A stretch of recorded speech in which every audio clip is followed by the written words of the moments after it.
여러분은 혹시 이런 경험 없으신가요? 분명 내가 보고 들은 것이 맞는데 누군가 내가 잘못 기억하는 거야. 넌 너무 예민하게 반응해라고 말하는 순간 스스로를 의심하게 되는 경험 말입니다. 혹은 그럴 의도가 아니었어. 왜 그렇게 삐뚤게 받아들여? 라는 말에 결국 내가 이상한가? 라고 자책하며 넘어간 적은 없으신가요? 만약 그렇다면 당신은 세상에서 가장 교묘하고 파괴적인 정서적 학대, 바로 가스라이팅을 경험했을지도 모릅니다. 가스라이팅이란 타인의 기억, 감정, 생각, 심지어 현실 인식 능력까지 의심하게 만들어 그 사람을 심리적으로 지배하고 통제하는 행위를 말합니다. 마치 서서히 스며드는 독처럼 피해자는 자신도 모르는 사이에 자존감을 잃고 판단력을 상실하며 가해자에게 전적으로 의존하게 됩니다. 그거 진짜 있었던 일이야. 어떻게 기억을 못해? 내가 너무 과장하는 거 아니야? 너 혹시 정신에 문제 있는 거 아니야? 이런 말들은 언뜻 들으면 사소한 다툼 속에서 나올 법한 말처럼 보입니다. 하지만 이런 말들이 한 사람에 의해 지속적이고 체계적으로 반복된다면 그것은 더 이상 단순한 의견 차이가 아닙니다.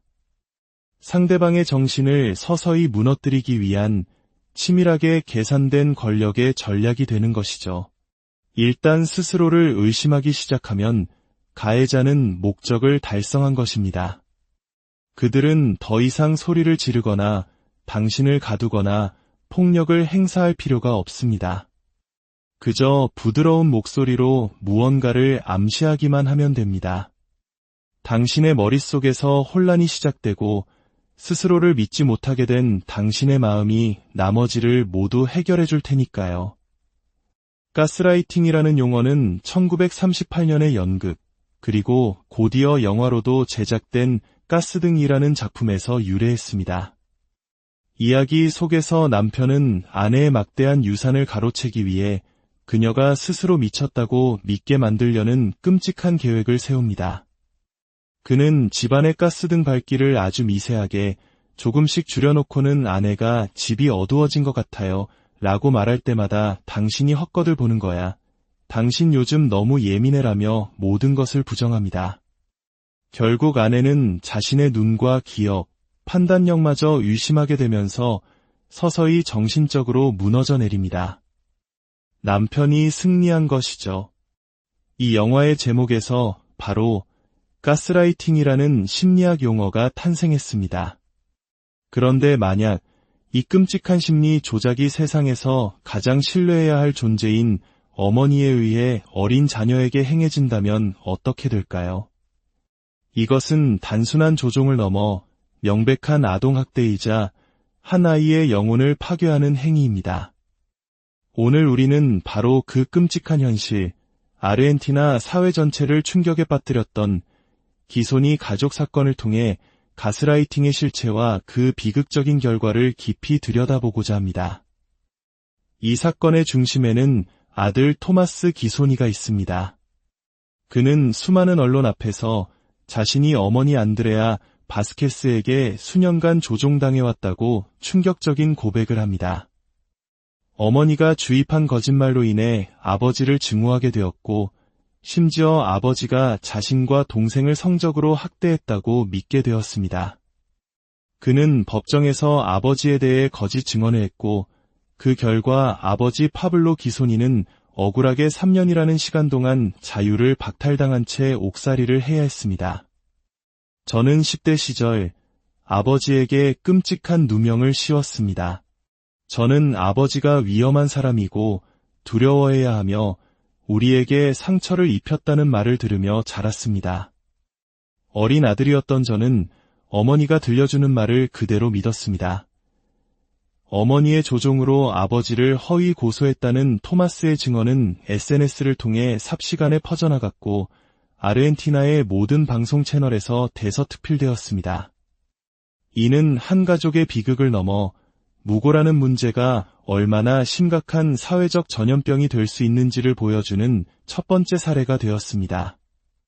물론 이 문제를 인식하는 것이 실제 성범죄 피해자들의 용기 있는 고발의 중요성을 부정하거나 세상을 남성과 여성이라는 이분법적인 시각으로 보자는 것은 결코 아닙니다.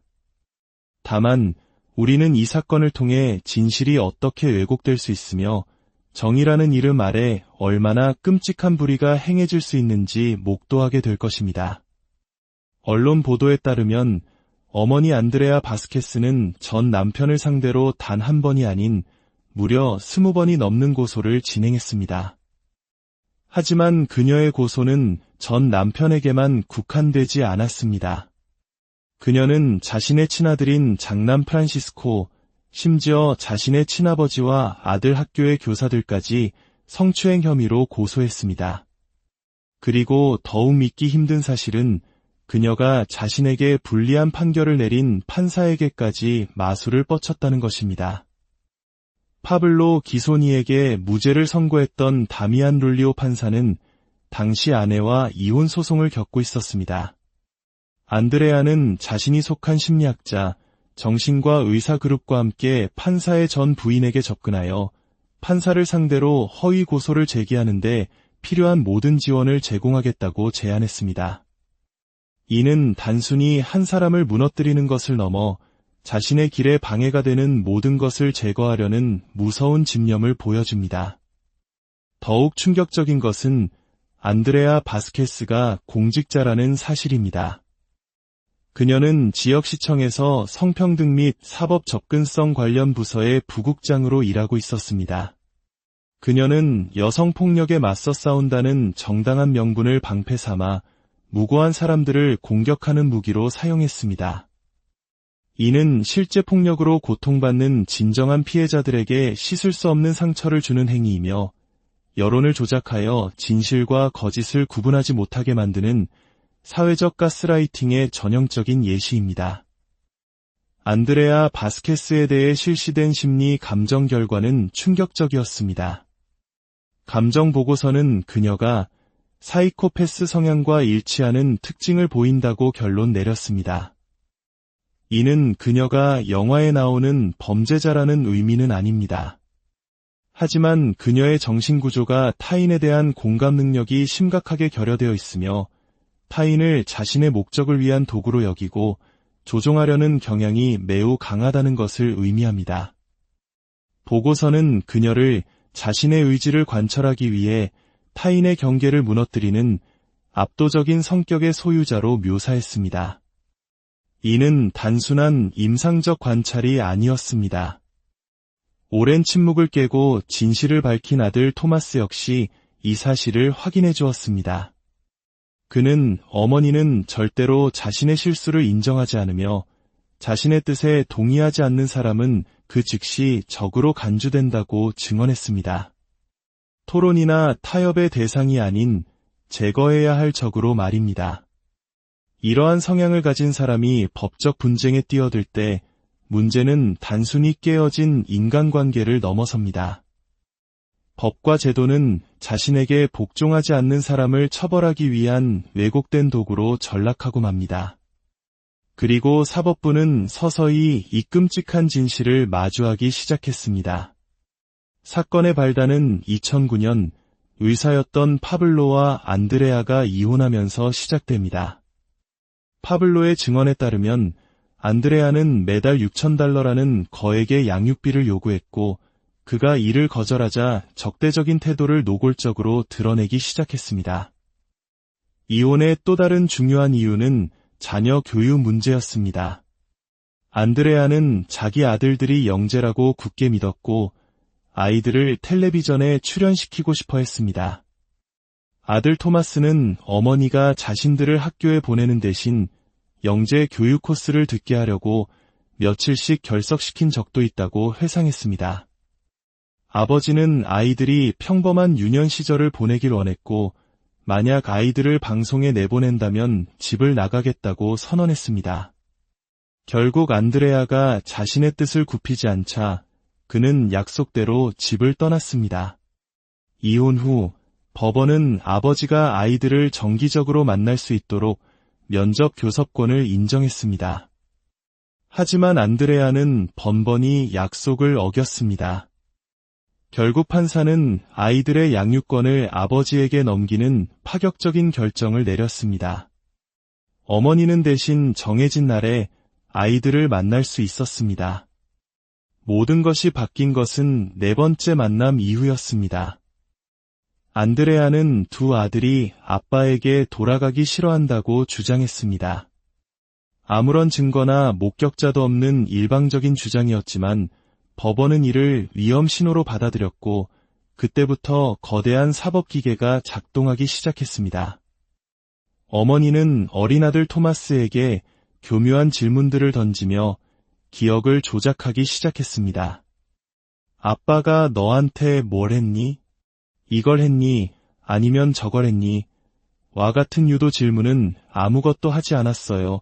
라는 대답을 원천적으로 차단했습니다. 그녀가 듣고 싶어하는 대답이 나올 때까지 같은 질문이 수없이 반복되었습니다. 그렇게 아이의 머릿속에는 거짓된 이야기가 하나의 진실로 구축되었습니다. 이야기가 완성되자 안드레아는 남편을 막내 아들 성추행 혐의로 고소했습니다. 그녀는 여기서 멈추지 않고 아버지와 함께 살던 큰아들 프란시스코마저 동생에 대한 성추행 공범으로 지목했습니다. 끔찍한 거짓의 거미줄은 계속해서 뻗어나갔습니다. 재판 과정에서 그녀가 제시한 증거라고는 자신의 진술과 그녀가 직접 고용한 한 법의학자의 논란 많은 소견서, 그리고 공식 감정인들이 성인에 의해 오염된 진술이라고 판단한 막내 아들의 진술 영상뿐이었습니다. 토마스는 어머니가 심리 감정을 받기 전에 자신을 어떻게 훈련시켰는지도 털어놓았습니다. 남자를 그릴 때는 손을 크게 그려야 한다는 거 알지? 이것은 미술에 대한 조언이 아니었습니다. 심리 검사에서 아버지를 폭력적인 인물로 보이게 하려는 치밀한 조종이었습니다. 결국 아버지 파블로 기소니는 만장일치로 무죄 판결을 받았습니다. 하지만 그 과정에서 그는 모든 것을 잃었습니다. 그는 3년 동안 정신병원과 가택에 감금된 채 자유를 잃었습니다. 재판 과정에서 두 아들과의 관계는 거의 단절되었습니다. 무죄가 된 지금도 안드레아가 대법원에 상고했다는 이유로 막내 아들에게 접근조차 하지 못하고 있습니다. 아들 토마스는 10년 만에 처음으로 아버지와 연락을 재개했지만 어머니는 아들이 아버지에게 돈으로 매수되어 거짓말을 하고 있다고 주장하며 아들의 고백마저 폄하하고 있습니다. 이 사건은 우리에게 많은 것을 시사합니다. 한 개인의 뒤틀린 욕망이 어떻게 법과 제도를 악용하여 무고한 사람들의 삶을 파괴할 수 있는지를 보여줍니다. 또한 피해자의 목소리가 곧 증거라는 사회적 분위기 속에서 진실을 가려내야 할 사법 시스템이 얼마나 쉽게 오작동할 수 있는지를 경고합니다. 물론 대다수의 성범죄 고발은 피해자들의 엄청난 용기에서 비롯된 진실된 외침입니다.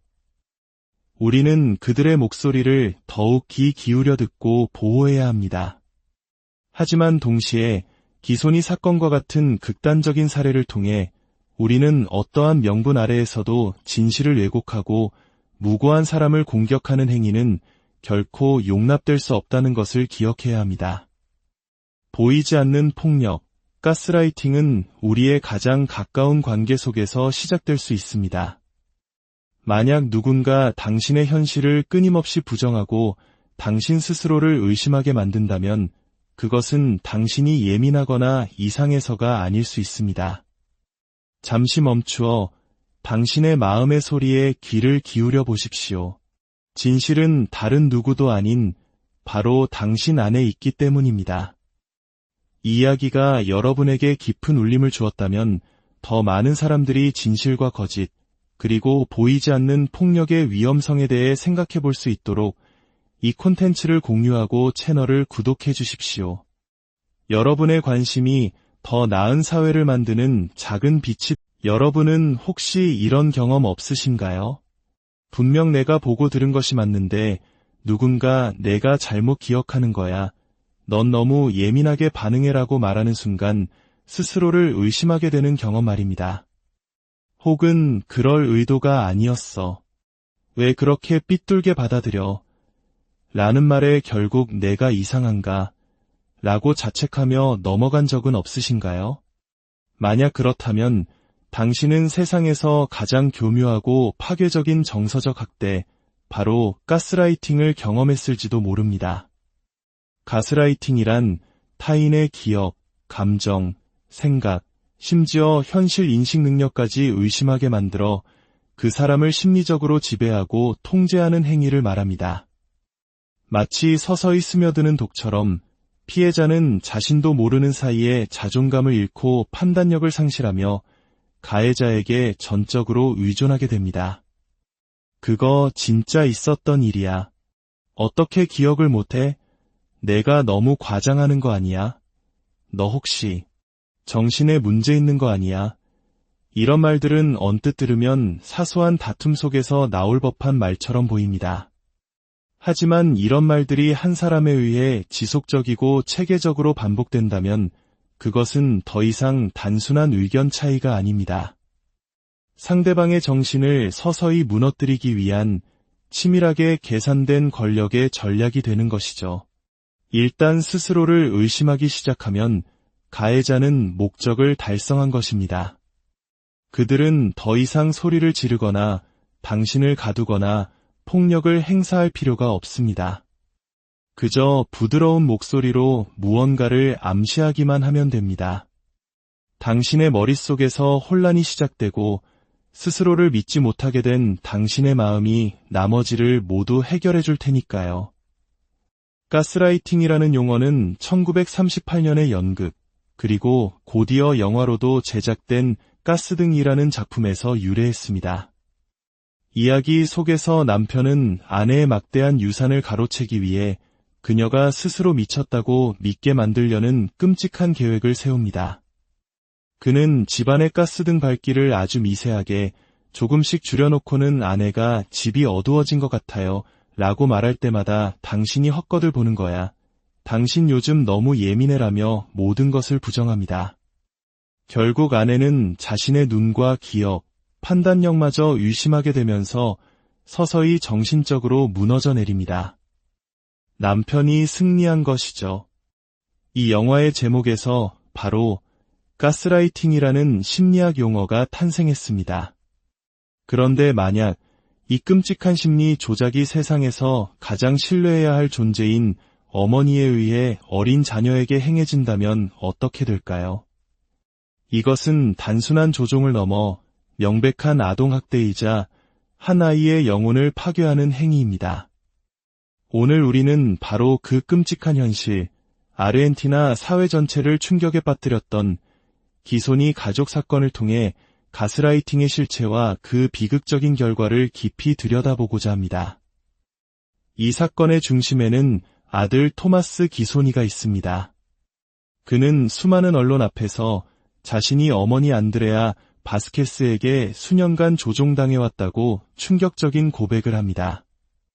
어머니가 주입한 거짓말로 인해 아버지를 증오하게 되었고 심지어 아버지가 자신과 동생을 성적으로 학대했다고 믿게 되었습니다.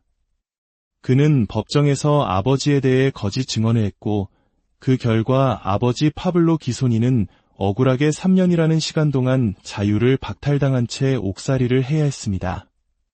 저는 10대 시절 아버지에게 끔찍한 누명을 씌웠습니다. 저는 아버지가 위험한 사람이고 두려워해야 하며 우리에게 상처를 입혔다는 말을 들으며 자랐습니다. 어린 아들이었던 저는 어머니가 들려주는 말을 그대로 믿었습니다. 어머니의 조종으로 아버지를 허위 고소했다는 토마스의 증언은 SNS를 통해 삽시간에 퍼져나갔고 아르헨티나의 모든 방송 채널에서 대서특필되었습니다. 이는 한 가족의 비극을 넘어 무고라는 문제가 얼마나 심각한 사회적 전염병이 될 수 있는지를 보여주는 첫 번째 사례가 되었습니다. 물론 이 문제를 인식하는 것이 실제 성범죄 피해자들의 용기 있는 고발의 중요성을 부정하거나 세상을 남성과 여성이라는 이분법적인 시각으로 보자는 것은 결코 아닙니다. 다만 우리는 이 사건을 통해 진실이 어떻게 왜곡될 수 있으며 정의라는 이름 아래 얼마나 끔찍한 불의가 행해질 수 있는지 목도하게 될 것입니다. 언론 보도에 따르면 어머니 안드레아 바스케스는 전 남편을 상대로 단 한 번이 아닌 무려 20번이 넘는 고소를 진행했습니다. 하지만 그녀의 고소는 전 남편에게만 국한되지 않았습니다. 그녀는 자신의 친아들인 장남 프란시스코, 심지어 자신의 친아버지와 아들 학교의 교사들까지 성추행 혐의로 고소했습니다. 그리고 더욱 믿기 힘든 사실은 그녀가 자신에게 불리한 판결을 내린 판사에게까지 마술을 뻗쳤다는 것입니다. 파블로 기소니에게 무죄를 선고했던 다미안 룰리오 판사는 당시 아내와 이혼 소송을 겪고 있었습니다. 안드레아는 자신이 속한 심리학자, 정신과 의사 그룹과 함께 판사의 전 부인에게 접근하여 판사를 상대로 허위 고소를 제기하는데 필요한 모든 지원을 제공하겠다고 제안했습니다. 이는 단순히 한 사람을 무너뜨리는 것을 넘어 자신의 길에 방해가 되는 모든 것을 제거하려는 무서운 집념을 보여줍니다. 더욱 충격적인 것은 안드레아 바스케스가 공직자라는 사실입니다. 그녀는 지역시청에서 성평등 및 사법 접근성 관련 부서의 부국장으로 일하고 있었습니다. 그녀는 여성폭력에 맞서 싸운다는 정당한 명분을 방패 삼아 무고한 사람들을 공격하는 무기로 사용했습니다. 이는 실제 폭력으로 고통받는 진정한 피해자들에게 씻을 수 없는 상처를 주는 행위이며 여론을 조작하여 진실과 거짓을 구분하지 못하게 만드는 사회적 가스라이팅의 전형적인 예시입니다. 안드레아 바스케스에 대해 실시된 심리 감정 결과는 충격적이었습니다.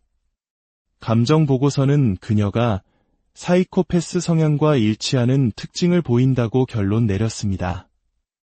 이는 그녀가 영화에 나오는 범죄자라는 의미는 아닙니다. 하지만 그녀의 정신구조가 타인에 대한 공감 능력이 심각하게 결여되어 있으며 타인을 자신의 목적을 위한 도구로 여기고 조종하려는 경향이 매우 강하다는 것을 의미합니다. 보고서는 그녀를 자신의 의지를 관철하기 위해 타인의 경계를 무너뜨리는 압도적인 성격의 소유자로 묘사했습니다. 이는 단순한 임상적 관찰이 아니었습니다. 오랜 침묵을 깨고 진실을 밝힌 아들 토마스 역시 이 사실을 확인해 주었습니다. 그는 어머니는 절대로 자신의 실수를 인정하지 않으며 자신의 뜻에 동의하지 않는 사람은 그 즉시 적으로 간주된다고 증언했습니다. 토론이나 타협의 대상이 아닌 제거해야 할 적으로 말입니다. 이러한 성향을 가진 사람이 법적 분쟁에 뛰어들 때 문제는 단순히 깨어진 인간관계를 넘어섭니다. 법과 제도는 자신에게 복종하지 않는 사람을 처벌하기 위한 왜곡된 도구로 전락하고 맙니다. 그리고 사법부는 서서히 이 끔찍한 진실을 마주하기 시작했습니다. 사건의 발단은 2009년 의사였던 파블로와 안드레아가 이혼하면서 시작됩니다. 파블로의 증언에 따르면 안드레아는 매달 $6,000라는 거액의 양육비를 요구했고 그가 이를 거절하자 적대적인 태도를 노골적으로 드러내기 시작했습니다. 이혼의 또 다른 중요한 이유는 자녀 교육 문제였습니다. 안드레아는 자기 아들들이 영재라고 굳게 믿었고 아이들을 텔레비전에 출연시키고 싶어 했습니다. 아들 토마스는 어머니가 자신들을 학교에 보내는 대신 영재 교육 코스를 듣게 하려고 며칠씩 결석시킨 적도 있다고 회상했습니다. 아버지는 아이들이 평범한 유년 시절을 보내길 원했고 만약 아이들을 방송에 내보낸다면 집을 나가겠다고 선언했습니다. 결국 안드레아가 자신의 뜻을 굽히지 않자 그는 약속대로 집을 떠났습니다. 이혼 후 법원은 아버지가 아이들을 정기적으로 만날 수 있도록 면접 교섭권을 인정했습니다. 하지만 안드레아는 번번이 약속을 어겼습니다. 결국 판사는 아이들의 양육권을 아버지에게 넘기는 파격적인 결정을 내렸습니다. 어머니는 대신 정해진 날에 아이들을 만날 수 있었습니다. 모든 것이 바뀐 것은 네 번째 만남 이후였습니다. 안드레아는 두 아들이 아빠에게 돌아가기 싫어한다고 주장했습니다. 아무런 증거나 목격자도 없는 일방적인 주장이었지만 법원은 이를 위험 신호로 받아들였고 그때부터 거대한 사법기계가 작동하기 시작했습니다. 어머니는 어린 아들 토마스에게 교묘한 질문들을 던지며 기억을 조작하기 시작했습니다. 아빠가 너한테 뭘 했니? 이걸 했니? 아니면 저걸 했니? 와 같은 유도 질문은 아무것도 하지 않았어요. 라는 대답을 원천적으로 차단했습니다. 그녀가 듣고 싶어하는 대답이 나올 때까지 같은 질문이 수없이 반복되었습니다. 그렇게 아이의 머릿속에는 거짓된 이야기가 하나의 진실로 구축되었습니다. 이야기가 완성되자 안드레아는 남편을 막내 아들 성추행 혐의로 고소했습니다. 그녀는 여기서 멈추지 않고 아버지와 함께 살던 큰아들 프란시스코마저 동생에 대한 성추행 공범으로 지목했습니다. 끔찍한 거짓의 거미줄은 계속해서 뻗어나갔습니다. 재판 과정에서 그녀가 제시한 증거라고는 자신의 진술과 그녀가 직접 고용한 한 법의학자의 논란 많은 소견서, 그리고 공식 감정인들이 성인에 의해 오염된 진술이라고 판단한 막내 아들의 진술 영상뿐이었습니다. 토마스는 어머니가 심리 감정을 받기 전에 자신을 어떻게 훈련시켰는지도 털어놓았습니다. 남자를 그릴 때는 손을 크게 그려야 한다는 거 알지? 이것은 미술에 대한 조언이 아니었습니다. 심리 검사에서 아버지를 폭력적인 인물로 보이게 하려는 치밀한 조종이었습니다. 결국 아버지 파블로 기소니는 만장일치로 무죄 판결을 받았습니다. 하지만 그 과정에서 그는 모든 것을 잃었습니다. 그는 3년 동안 정신병원과 가택에 감금된 채 자유를 잃었습니다. 재판 과정에서 두 아들과의 관계는 거의 단절되었습니다. 무죄가 된 지금도 안드레아가 대법원에 상고했다는 이유로 막내 아들에게 접근조차 하지 못하고 있습니다. 아들 토마스는 10년 만에 처음으로 아버지와 연락을 재개했지만 어머니는 아들이 아버지에게 돈으로 매수되어 거짓말을 하고 있다고 주장하며 아들의 고백마저 폄하하고 있습니다. 이 사건은 우리에게 많은 것을 시사합니다. 한 개인의 뒤틀린 욕망이 어떻게 법과 제도를 악용하여 무고한 사람들의 삶을 파괴할 수 있는지를 보여줍니다. 또한 피해자의 목소리가 곧 증거라는 사회적 분위기 속에서 진실을 가려내야 할 사법 시스템이 얼마나 쉽게 오작동할 수 있는지를 경고합니다. 물론 대다수의 성범죄 고발은 피해자들의 엄청난 용기에서 비롯된 진실된 외침입니다. 우리는 그들의 목소리를 더욱 귀 기울여 듣고 보호해야 합니다. 하지만 동시에 기소니 사건과 같은 극단적인 사례를 통해 우리는 어떠한 명분 아래에서도 진실을 왜곡하고 무고한 사람을 공격하는 행위는 결코 용납될 수 없다는 것을 기억해야 합니다. 보이지 않는 폭력, 가스라이팅은 우리의 가장 가까운 관계 속에서 시작될 수 있습니다. 만약 누군가 당신의 현실을 끊임없이 부정하고 당신 스스로를 의심하게 만든다면 그것은 당신이 예민하거나 이상해서가 아닐 수 있습니다. 잠시 멈추어 당신의 마음의 소리에 귀를 기울여 보십시오. 진실은 다른 누구도 아닌 바로 당신 안에 있기 때문입니다. 이 이야기가 여러분에게 깊은 울림을 주었다면 더 많은 사람들이 진실과 거짓, 그리고 보이지 않는 폭력의 위험성에 대해 생각해 볼 수 있도록 이 콘텐츠를 공유하고 채널을 구독해 주십시오. 여러분의 관심이 더 나은 사회를 만드는 작은 빛이. 여러분은 혹시 이런 경험 없으신가요? 분명 내가 보고 들은 것이 맞는데 누군가 내가 잘못 기억하는 거야. 넌 너무 예민하게 반응해라고 말하는 순간 스스로를 의심하게 되는 경험 말입니다. 혹은 그럴 의도가 아니었어. 왜 그렇게 삐뚤게 받아들여? 라는 말에 결국 내가 이상한가? 라고 자책하며 넘어간 적은 없으신가요?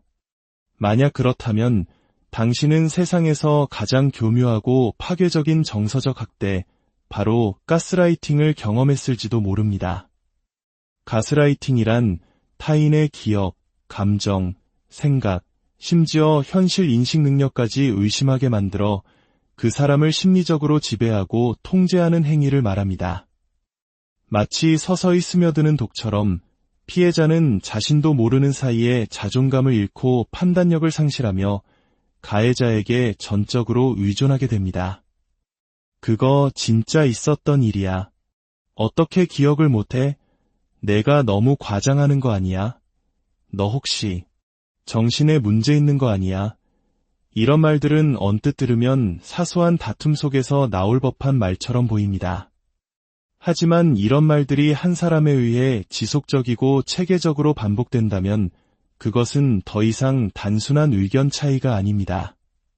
상대방의 정신을 서서히 무너뜨리기 위한 치밀하게 계산된 권력의 전략이 되는 것이죠. 일단 스스로를 의심하기 시작하면 가해자는 목적을 달성한 것입니다. 그들은 더 이상 소리를 지르거나 당신을 가두거나 폭력을 행사할 필요가 없습니다. 그저 부드러운 목소리로 무언가를 암시하기만 하면 됩니다. 당신의 머릿속에서 혼란이 시작되고 스스로를 믿지 못하게 된 당신의 마음이 나머지를 모두 해결해 줄 테니까요. 가스라이팅이라는 용어는 1938년의 연극, 그리고 곧이어 영화로도 제작된 가스등이라는 작품에서 유래했습니다. 이야기 속에서 남편은 아내의 막대한 유산을 가로채기 위해 그녀가 스스로 미쳤다고 믿게 만들려는 끔찍한 계획을 세웁니다. 그는 집안의 가스등 밝기를 아주 미세하게 조금씩 줄여놓고는 아내가 집이 어두워진 것 같아요 라고 말할 때마다 당신이 헛것을 보는 거야. 당신 요즘 너무 예민해라며 모든 것을 부정합니다. 결국 아내는 자신의 눈과 기억, 판단력마저 의심하게 되면서 서서히 정신적으로 무너져 내립니다. 남편이 승리한 것이죠. 이 영화의 제목에서 바로 가스라이팅이라는 심리학 용어가 탄생했습니다. 그런데 만약 이 끔찍한 심리 조작이 세상에서 가장 신뢰해야 할 존재인 어머니에 의해 어린 자녀에게 행해진다면 어떻게 될까요? 이것은 단순한 조종을 넘어 명백한 아동학대이자 한 아이의 영혼을 파괴하는 행위입니다. 오늘 우리는 바로 그 끔찍한 현실, 아르헨티나 사회 전체를 충격에 빠뜨렸던 기소니 가족 사건을 통해 가스라이팅의 실체와 그 비극적인 결과를 깊이 들여다보고자 합니다. 이 사건의 중심에는 아들 토마스 기소니가 있습니다. 그는 수많은 언론 앞에서 자신이 어머니 안드레아 바스케스에게 수년간 조종당해왔다고 충격적인 고백을 합니다. 어머니가 주입한 거짓말로 인해 아버지를 증오하게 되었고 심지어 아버지가 자신과 동생을 성적으로 학대했다고 믿게 되었습니다. 그는 법정에서 아버지에 대해 거짓 증언을 했고 그 결과 아버지 파블로 기소니는 억울하게 3년이라는 시간 동안 자유를 박탈당한 채 옥살이를 해야 했습니다. 저는 10대 시절 아버지에게 끔찍한 누명을 씌웠습니다. 저는 아버지가 위험한 사람이고 두려워해야 하며 우리에게 상처를 입혔다는 말을 들으며 자랐습니다. 어린 아들이었던 저는 어머니가 들려주는 말을 그대로 믿었습니다. 어머니의 조종으로 아버지를 허위 고소했다는 토마스의 증언은 SNS를 통해 삽시간에 퍼져나갔고 아르헨티나의 모든 방송 채널에서 대서특필되었습니다. 이는 한 가족의 비극을 넘어 무고라는 문제가 얼마나 심각한 사회적 전염병이 될 수 있는지를 보여주는 첫 번째 사례가 되었습니다. 물론 이 문제를 인식하는 것이 실제 성범죄 피해자들의 용기 있는 고발의 중요성을 부정하거나 세상을 남성과 여성이라는 이분법적인 시각으로 보자는 것은 결코 아닙니다. 다만 우리는 이 사건을 통해 진실이 어떻게 왜곡될 수 있으며 정의라는 이름 아래 얼마나 끔찍한 불의가 행해질 수 있는지 목도하게 될 것입니다. 언론 보도에 따르면 어머니 안드레아 바스케스는 전 남편을 상대로 단 한 번이 아닌 무려 20번이 넘는 고소를 진행했습니다. 하지만 그녀의 고소는 전 남편에게만 국한되지 않았습니다. 그녀는 자신의 친아들인 장남 프란시스코, 심지어 자신의 친아버지와 아들 학교의 교사들까지 성추행 혐의로 고소했습니다. 그리고 더욱 믿기 힘든 사실은 그녀가 자신에게 불리한 판결을 내린 판사에게까지 마술을 뻗쳤다는 것입니다. 파블로 기소니에게 무죄를 선고했던 다미안 룰리오 판사는 당시 아내와 이혼 소송을 겪고 있었습니다. 안드레아는 자신이 속한 심리학자, 정신과 의사 그룹과 함께 판사의 전 부인에게 접근하여 판사를 상대로 허위 고소를 제기하는데 필요한 모든 지원을 제공하겠다고 제안했습니다. 이는 단순히 한 사람을 무너뜨리는 것을 넘어 자신의 길에 방해가 되는 모든 것을 제거하려는 무서운 집념을 보여줍니다. 더욱 충격적인 것은 안드레아 바스케스가 공직자라는 사실입니다. 그녀는 지역시청에서 성평등 및 사법 접근성 관련 부서의 부국장으로 일하고 있었습니다. 그녀는 여성폭력에 맞서 싸운다는 정당한 명분을 방패 삼아 무고한 사람들을 공격하는 무기로 사용했습니다. 이는 실제 폭력으로 고통받는 진정한 피해자들에게 씻을 수 없는 상처를 주는 행위이며 여론을 조작하여 진실과 거짓을 구분하지 못하게 만드는 사회적 가스라이팅의 전형적인 예시입니다. 안드레아 바스케스에 대해 실시된 심리 감정 결과는 충격적이었습니다. 감정 보고서는 그녀가 사이코패스 성향과 일치하는 특징을 보인다고 결론 내렸습니다. 이는 그녀가 영화에 나오는 범죄자라는 의미는 아닙니다. 하지만 그녀의 정신구조가 타인에 대한 공감 능력이 심각하게 결여되어 있으며 타인을 자신의 목적을 위한 도구로 여기고 조종하려는 경향이 매우 강하다는 것을 의미합니다. 보고서는 그녀를 자신의 의지를 관철하기 위해 타인의 경계를 무너뜨리는 압도적인 성격의 소유자로 묘사했습니다. 이는 단순한 임상적 관찰이 아니었습니다. 오랜 침묵을 깨고 진실을 밝힌 아들 토마스 역시 이 사실을 확인해 주었습니다. 그는 어머니는 절대로 자신의 실수를 인정하지 않으며 자신의 뜻에 동의하지 않는 사람은 그 즉시 적으로 간주된다고 증언했습니다. 토론이나 타협의 대상이 아닌 제거해야 할 적으로 말입니다. 이러한 성향을 가진 사람이 법적 분쟁에 뛰어들 때 문제는 단순히 깨어진 인간관계를 넘어섭니다. 법과 제도는 자신에게 복종하지 않는 사람을 처벌하기 위한 왜곡된 도구로 전락하고 맙니다. 그리고 사법부는 서서히 이 끔찍한 진실을 마주하기 시작했습니다. 사건의 발단은 2009년 의사였던 파블로와 안드레아가 이혼하면서 시작됩니다. 파블로의 증언에 따르면 안드레아는 매달 $6,000라는 거액의 양육비를 요구했고 그가 이를 거절하자 적대적인 태도를 노골적으로 드러내기 시작했습니다. 이혼의 또 다른 중요한 이유는 자녀 교육 문제였습니다. 안드레아는 자기 아들들이 영재라고 굳게 믿었고 아이들을 텔레비전에 출연시키고 싶어 했습니다. 아들 토마스는 어머니가 자신들을 학교에 보내는 대신 영재 교육 코스를 듣게 하려고 며칠씩 결석시킨 적도 있다고 회상했습니다. 아버지는 아이들이 평범한 유년 시절을 보내길 원했고 만약 아이들을 방송에 내보낸다면 집을 나가겠다고 선언했습니다. 결국 안드레아가 자신의 뜻을 굽히지 않자 그는 약속대로 집을 떠났습니다. 이혼 후 법원은 아버지가 아이들을 정기적으로 만날 수 있도록 면접 교섭권을 인정했습니다. 하지만 안드레아는 번번이 약속을 어겼습니다. 결국 판사는 아이들의 양육권을 아버지에게 넘기는 파격적인 결정을 내렸습니다. 어머니는 대신 정해진 날에 아이들을 만날 수 있었습니다. 모든 것이 바뀐 것은 네 번째 만남 이후였습니다. 안드레아는 두 아들이 아빠에게 돌아가기 싫어한다고 주장했습니다. 아무런 증거나 목격자도 없는 일방적인 주장이었지만 법원은 이를 위험 신호로 받아들였고 그때부터 거대한 사법기계가 작동하기 시작했습니다. 어머니는 어린 아들 토마스에게 교묘한 질문들을 던지며 기억을 조작하기 시작했습니다. 아빠가 너한테 뭘 했니? 이걸 했니? 아니면 저걸 했니? 와 같은 유도 질문은 아무것도 하지 않았어요. 라는 대답을 원천적으로 차단했습니다.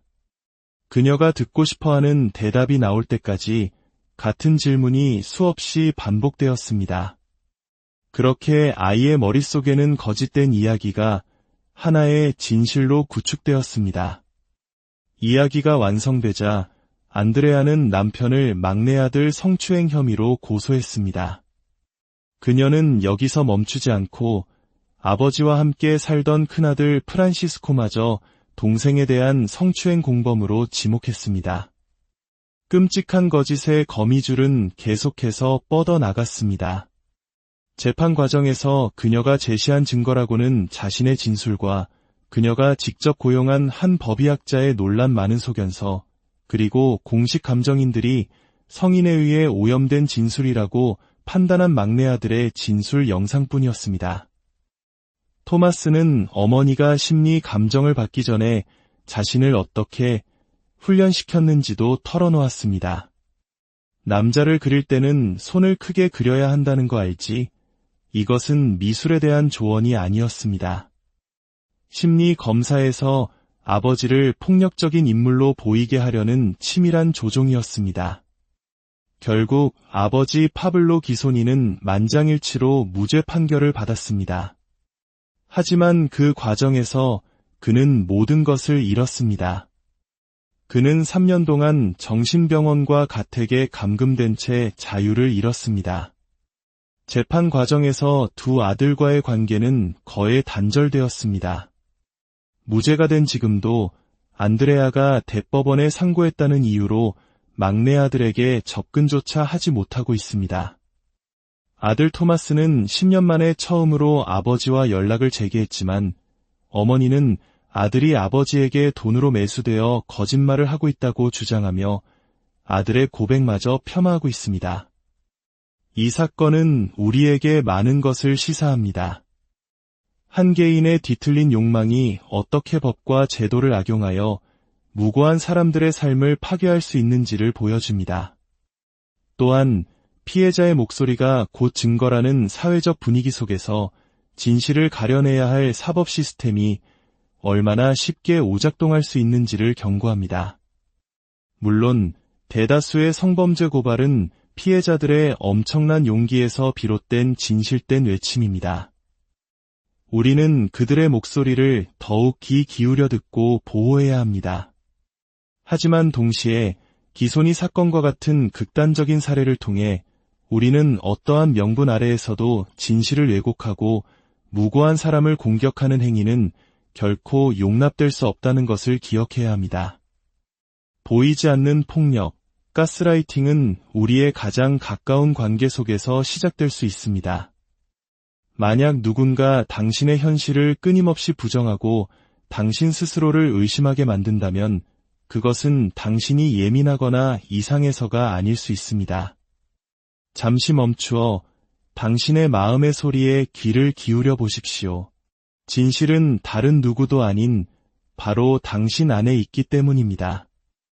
이 이야기가 여러분에게 깊은 울림을 주었다면 더 많은 사람들이 진실과 거짓, 그리고 보이지 않는 폭력의 위험성에 대해 생각해 볼 수 있도록 이 콘텐츠를 공유하고 채널을 구독해 주십시오. 여러분의 관심이 더 나은 사회를 만드는 작은 빛이. 여러분은 혹시 이런 경험 없으신가요? 분명 내가 보고 들은 것이 맞는데 누군가 내가 잘못 기억하는 거야. 넌 너무 예민하게 반응해라고 말하는 순간 스스로를 의심하게 되는 경험 말입니다. 혹은 그럴 의도가 아니었어. 왜 그렇게 삐뚤게 받아들여?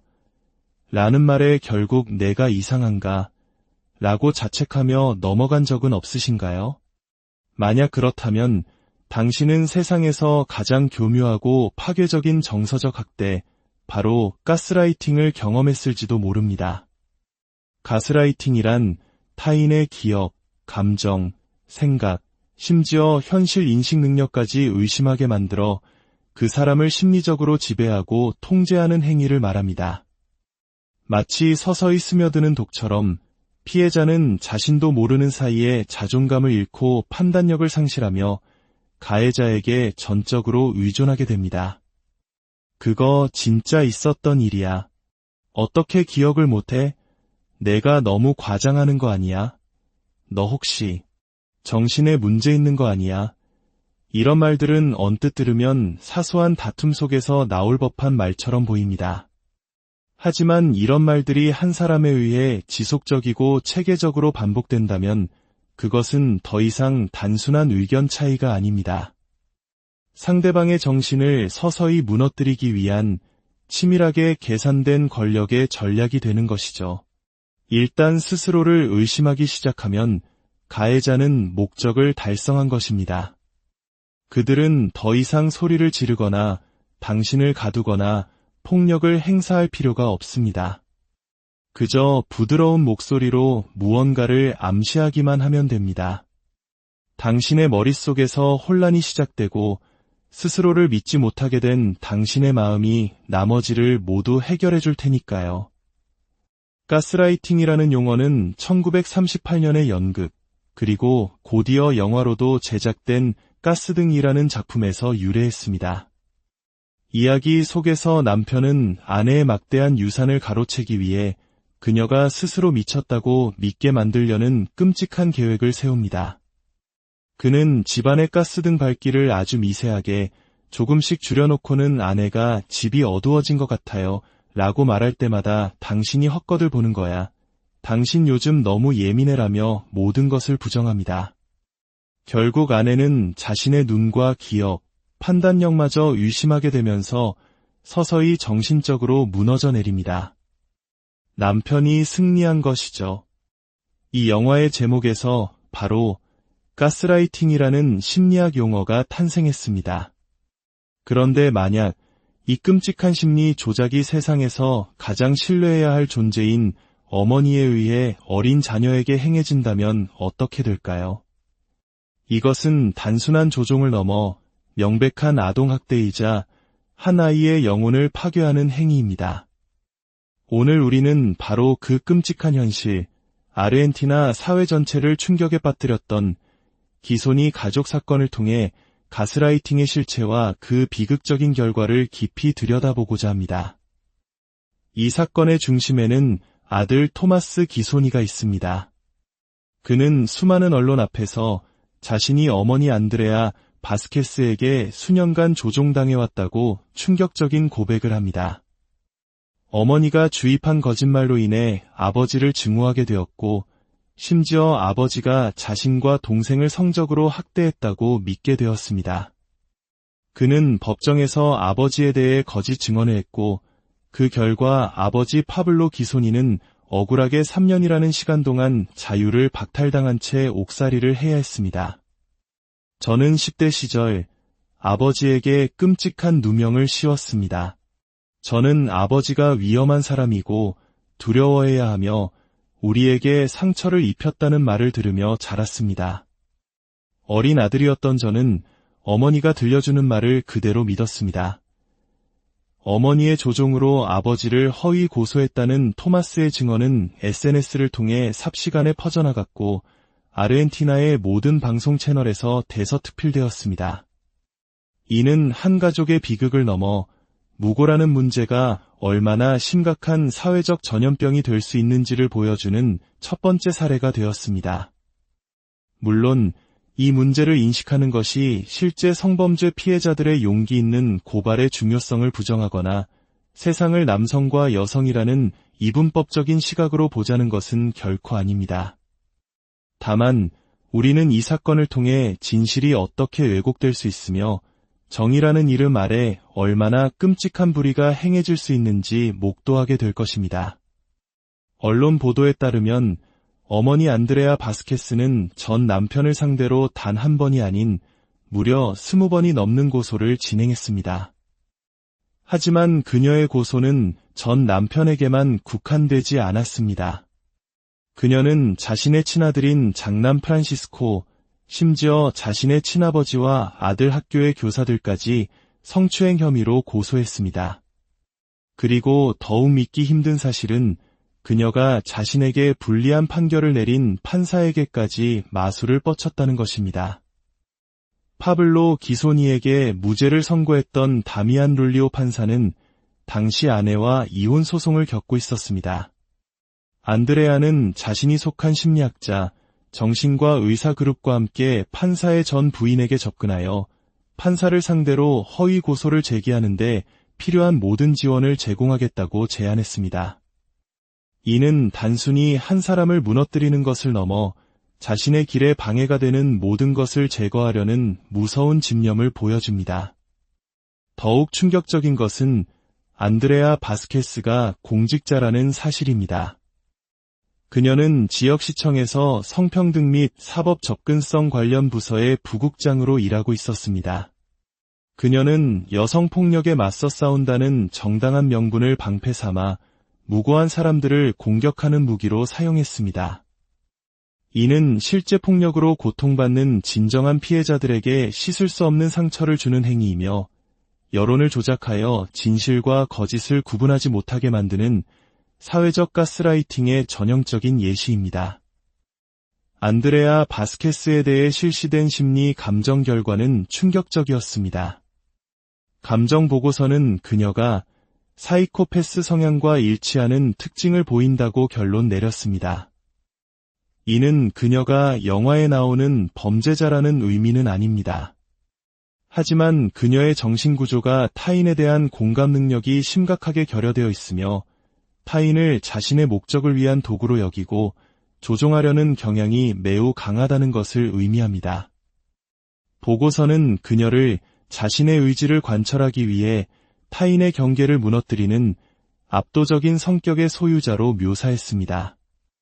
이는 단순한 임상적 관찰이 아니었습니다. 오랜 침묵을 깨고 진실을 밝힌 아들 토마스 역시 이 사실을 확인해 주었습니다. 그는 어머니는 절대로 자신의 실수를 인정하지 않으며 자신의 뜻에 동의하지 않는 사람은 그 즉시 적으로 간주된다고 증언했습니다. 토론이나 타협의 대상이 아닌 제거해야 할 적으로 말입니다. 이러한 성향을 가진 사람이 법적 분쟁에 뛰어들 때 문제는 단순히 깨어진 인간관계를 넘어섭니다. 법과 제도는 자신에게 복종하지 않는 사람을 처벌하기 위한 왜곡된 도구로 전락하고 맙니다. 그리고 사법부는 서서히 이 끔찍한 진실을 마주하기 시작했습니다. 사건의 발단은 2009년 의사였던 파블로와 안드레아가 이혼하면서 시작됩니다. 파블로의 증언에 따르면 안드레아는 매달 $6,000라는 거액의 양육비를 요구했고 그가 이를 거절하자 적대적인 태도를 노골적으로 드러내기 시작했습니다. 이혼의 또 다른 중요한 이유는 자녀 교육 문제였습니다. 안드레아는 자기 아들들이 영재라고 굳게 믿었고 아이들을 텔레비전에 출연시키고 싶어 했습니다. 아들 토마스는 어머니가 자신들을 학교에 보내는 대신 영재 교육 코스를 듣게 하려고 며칠씩 결석시킨 적도 있다고 회상했습니다. 아버지는 아이들이 평범한 유년 시절을 보내길 원했고 만약 아이들을 방송에 내보낸다면 집을 나가겠다고 선언했습니다. 결국 안드레아가 자신의 뜻을 굽히지 않자 그는 약속대로 집을 떠났습니다. 이혼 후 법원은 아버지가 아이들을 정기적으로 만날 수 있도록 면접 교섭권을 인정했습니다. 하지만 안드레아는 번번이 약속을 어겼습니다. 결국 판사는 아이들의 양육권을 아버지에게 넘기는 파격적인 결정을 내렸습니다. 어머니는 대신 정해진 날에 아이들을 만날 수 있었습니다. 모든 것이 바뀐 것은 네 번째 만남 이후였습니다. 안드레아는 두 아들이 아빠에게 돌아가기 싫어한다고 주장했습니다. 아무런 증거나 목격자도 없는 일방적인 주장이었지만 법원은 이를 위험 신호로 받아들였고 그때부터 거대한 사법기계가 작동하기 시작했습니다. 어머니는 어린 아들 토마스에게 교묘한 질문들을 던지며 기억을 조작하기 시작했습니다. 아빠가 너한테 뭘 했니? 이걸 했니? 아니면 저걸 했니? 와 같은 유도 질문은 아무것도 하지 않았어요. 라는 대답을 원천적으로 차단했습니다. 그녀가 듣고 싶어하는 대답이 나올 때까지 같은 질문이 수없이 반복되었습니다. 그렇게 아이의 머릿속에는 거짓된 이야기가 하나의 진실로 구축되었습니다. 이야기가 완성되자 안드레아는 남편을 막내 아들 성추행 혐의로 고소했습니다. 그녀는 여기서 멈추지 않고 아버지와 함께 살던 큰아들 프란시스코마저 동생에 대한 성추행 공범으로 지목했습니다. 끔찍한 거짓의 거미줄은 계속해서 뻗어나갔습니다. 재판 과정에서 그녀가 제시한 증거라고는 자신의 진술과 그녀가 직접 고용한 한 법의학자의 논란 많은 소견서, 그리고 공식 감정인들이 성인에 의해 오염된 진술이라고 판단한 막내 아들의 진술 영상뿐이었습니다. 토마스는 어머니가 심리 감정을 받기 전에 자신을 어떻게 훈련시켰는지도 털어놓았습니다. 남자를 그릴 때는 손을 크게 그려야 한다는 거 알지? 이것은 미술에 대한 조언이 아니었습니다. 심리 검사에서 아버지를 폭력적인 인물로 보이게 하려는 치밀한 조종이었습니다. 결국 아버지 파블로 기소니는 만장일치로 무죄 판결을 받았습니다. 하지만 그 과정에서 그는 모든 것을 잃었습니다. 그는 3년 동안 정신병원과 가택에 감금된 채 자유를 잃었습니다. 재판 과정에서 두 아들과의 관계는 거의 단절되었습니다. 무죄가 된 지금도 안드레아가 대법원에 상고했다는 이유로 막내 아들에게 접근조차 하지 못하고 있습니다. 아들 토마스는 10년 만에 처음으로 아버지와 연락을 재개했지만 어머니는 아들이 아버지에게 돈으로 매수되어 거짓말을 하고 있다고 주장하며 아들의 고백마저 폄하하고 있습니다. 이 사건은 우리에게 많은 것을 시사합니다. 한 개인의 뒤틀린 욕망이 어떻게 법과 제도를 악용하여 무고한 사람들의 삶을 파괴할 수 있는지를 보여줍니다. 또한 피해자의 목소리가 곧 증거라는 사회적 분위기 속에서 진실을 가려내야 할 사법 시스템이 얼마나 쉽게 오작동할 수 있는지를 경고합니다. 물론 대다수의 성범죄 고발은 피해자들의 엄청난 용기에서 비롯된 진실된 외침입니다. 우리는 그들의 목소리를 더욱 귀 기울여 듣고 보호해야 합니다. 하지만 동시에 기소니 사건과 같은 극단적인 사례를 통해 우리는 어떠한 명분 아래에서도 진실을 왜곡하고 무고한 사람을 공격하는 행위는 결코 용납될 수 없다는 것을 기억해야 합니다. 보이지 않는 폭력, 가스라이팅은 우리의 가장 가까운 관계 속에서 시작될 수 있습니다.